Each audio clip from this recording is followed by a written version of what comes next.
В прямом эфире новости. В студии Сергей Михедов. Здравствуйте. Коротко о главных темах к этому часу. Продолжается вакцинация против коронавируса в Якутии. Озвучим информацию по эпидобстановке в регионе. Новый год и новые требования. Вступает в силу ряд изменений в законодательной сфере страны. Сегодня рождественский сочельник. Перенесемся из России в другие страны и узнаем, как готовятся к празднику якутяне.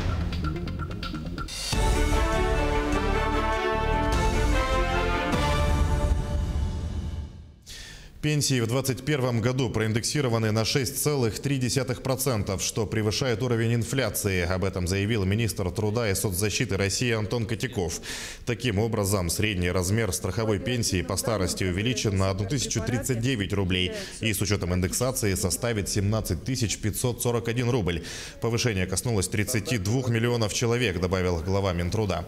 Помимо этого, по 5000 рублей на ребенка получили 13,5 миллионов детей. Также предложена трехступенчатая система выплат детских пособий на детей от 3 до 7 лет. Ее размер будет зависеть от уровня дохода в семье. Стандартным размером остается 50% от регионального прожиточного минимума на ребенка.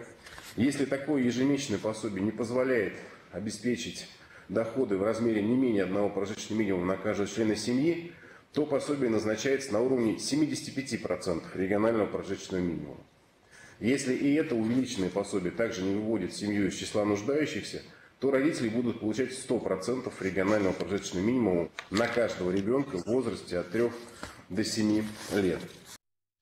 На модернизацию детских школ искусств в регионах правительство страны направит свыше 9,5 миллиардов рублей. Средства пойдут на капитальный ремонт и реконструкцию зданий в ближайшие 3 года. Премьер Михаил Мишустин внес необходимые для этого изменения в госпрограмму развития культуры.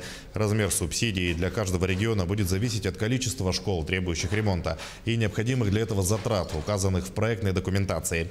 Постановлением также определяется финансирование на поддержку сельских учреждений культуры и их лучших работников.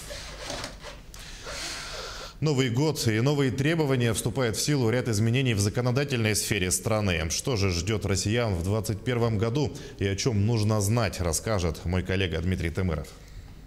Отныне жители страны старше 45 лет будут раз в 3 года получать уведомления от Пенсионного фонда России о размере будущей пенсии. Данный возраст выбран не случайно. К 45 годам большинство россиян уже имеет определенный пенсионный капитал, на основе которого можно составить прогноз о величине выплат в пожилом возрасте. Уведомления будут приходить через портал госуслуг, а также в личный кабинет на сайте ПФР. Дополнительных заявлений подавать не потребуется.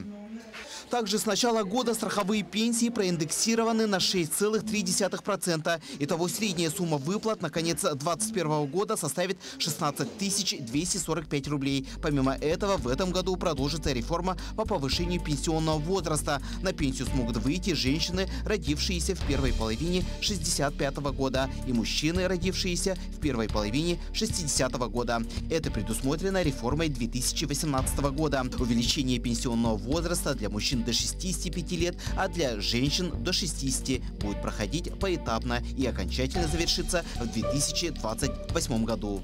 Минимальный размер оплаты труда вырос на 5,5% и составил 12 792 рубля, впервые превысив прожиточный минимум для трудоспособного населения. Размер последнего в целом по России будет равен 11 653 рублям. Отныне МРОД и прожиточный минимум будут рассчитываться исходя не из потребительской корзины, а из медианного дохода. Отличная новость для семей страны. Так, с 1 января материнский капитал увеличился до 483 тысяч рублей, на второго ребенка до 155 тысяч рублей. Мат-капитал на второго ребенка в семьях, где за первого ребенка его не получали, составит 639 432 рубля. Также с 1 января расширяются границы использования средств материнского капитала. Отныне его можно будет потратить на первоначальный взнос по сельской ипотеке. Кроме того, чтобы стать участником программы, теперь не обязательно быть собственником участка. Получить сельскую ипотеку сможет и арендатор. Переход переход на электронный формат. С 1 января работникам, трудоустраивающимся впервые, будут оформлять только электронные трудовые книжки. Те, кто в 2020 году выбрали электронный формат, смогут включить в них записи о всем своем стаже за периоды раньше 2020 года. Удаленная работа становится официальным. С начала этого года вступил в силу закон об особенностях дистанционной работы. Он предусматривает, в частности, что удаленка не может являться поводом для снижения зарплаты при сохранении объема работы, устанавливает нормы, касающиеся рабочего времени и отдыха, а также порядок взаимодействия работника и работодателя. Для дистанционных работников также был скорректирован перечень оснований для увольнения. Их смогут увольнять за невыход на связь с работодателем более 2 рабочих дней подряд без уважительной причины. Далее об актуальной эпидобстановке в Якутии. 120 новых случаев COVID-19 выявили в регионе за сутки, в том числе 50 заболевших в столице. В Мирнинском районе 11 случаев, в Алданском и Нерюнгринском по 9, в Мегино-Кангаласском 7 случаев, в некоторых других районах заболели от 1 до 4 человек. Тем временем продолжается кампания по вакцинации против коронавируса в Якутии. На сегодняшний день в республику поступило свыше 3000 доз вакцин. Израсходовано порядка 80% из них. В первые дни Нового года прививки получили работники Министерства здравоохранения региона, чтобы своим примером показать коллегам безопасность и надежность вакцины. Продолжит тему Александр Хавренко. Медики и социальные работники оказались в числе первых якутян, получивших прививку от коронавирусной инфекции. В республику было доставлено свыше 3000 доз вакцины, и на сегодняшний день израсходовано порядка 80% поступивших препаратов. Неживая вакцина имеет оболочку коронавируса, протеиновую оболочку. Тем самым при введении у человека образуются антитела. Тем самым человек защищается от коронавируса. Вводится двукратно, интервалом 21 день. Сначала первый компонент вводится, потом 21 день второй компонент. Как отмечают медики, практически у всех привитых не наблюдается никаких серьезных побочных действий. В первый день после вакцинации может наблюдаться небольшая сонливость и покраснение в месте, куда ставили укол. На следующий день проходит и это.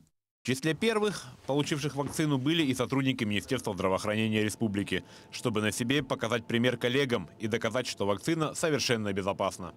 Как раз в рамках, в том числе и рекламной кампании, решила однозначно привиться и сама, поскольку даже среди медицинской общественности идет ярое обсуждение, насколько качественна эта вакцина, насколько она полезна, нужна ли она вообще. Поэтому своим личным примером хотела показать, что вакцина действительно хорошая, у меня 2-я доза уже. Я в первую дозу, себя хорошо чувствовала, у меня не было никаких побочных явлений. И надеюсь, что через 40 с лишним дней получу антитела. В скором времени в республику поступит еще свыше 69 тысяч доз новой вакцины.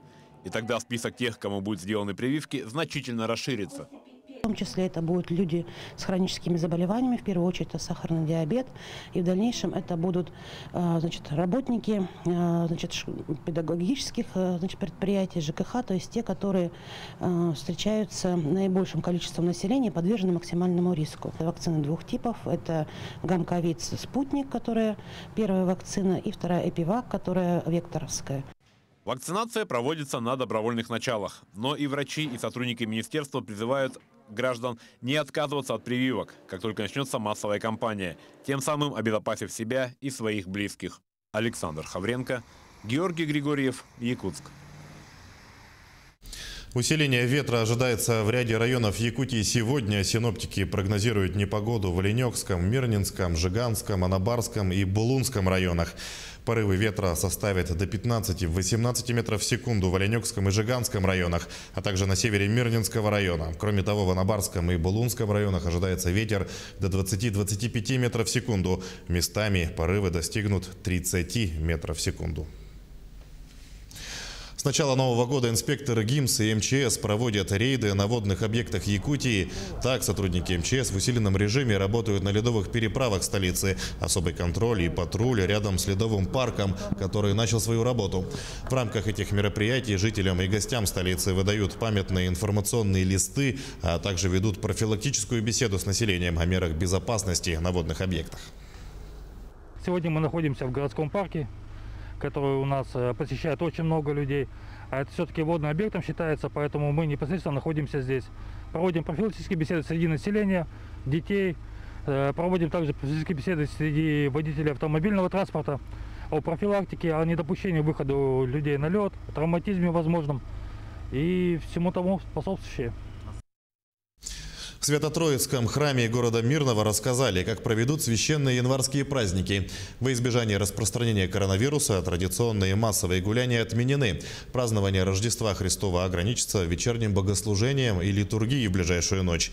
А вместо крещенского купания будет проведен молебен и освящение воды, которую принесут прихожане. Крупные церковные праздники мы старались сделать какие-то церковно-общественные мероприятия, будь то рождественский концерт, будь то в прошлом году мы делали мероприятие очень массовое, где-то 300-400 человек на территории храма у нас собиралось на улице, салют устраивали, там представления для детишек. Естественно, в этом году ничего подобного не будет, только богослужение.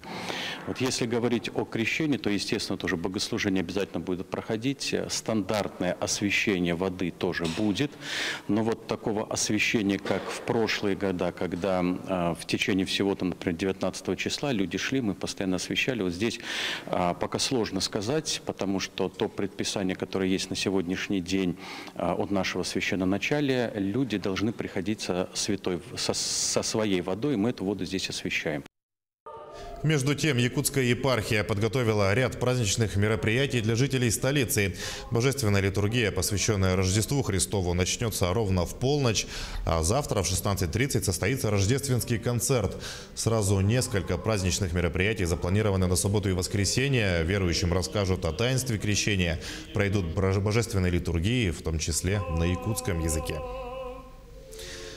Сейчас перенесемся из России в другие страны и узнаем, как готовятся к празднованию Рождества якутяне, живущие далеко за пределами родины. Максим Кардозу подготовил дайджест. Якутяне, живущие за пределами России, готовятся к празднованию православного Рождества. В Турции большая российская диаспора. Каждый год наши соотечественники в эти первые дни Нового года собираются вместе, ходят на службу в церковь и вспоминают о родине. Пусть этот волшебный праздник принесет в ваш дом и сердца мир, тепло и благополучие. С праздником! Перенесемся в Мексику. Там тоже живут якутяне. И Рождество в этой стране также большой праздник. Но отмечают его 25 декабря. 16 декабря начинается череда праздников Посада. До 24 декабря обычно люди ходят друг к другу в гости, делятся подарками, едой, помогают малоимущим людям. И Рождество – это такой праздник, все-таки духовный. Он идет на пользу и сближает людей. В эти праздничные дни мы все загадываем желания и будем надеяться, что 2021 год станет годом, когда наши желания будут сбываться. Максим Кардозу, Виктор Олесов, Москва. На этом наш выпуск подошел к концу. Берегите себя, носите маски, соблюдайте безопасную дистанцию. Оставайтесь с нами.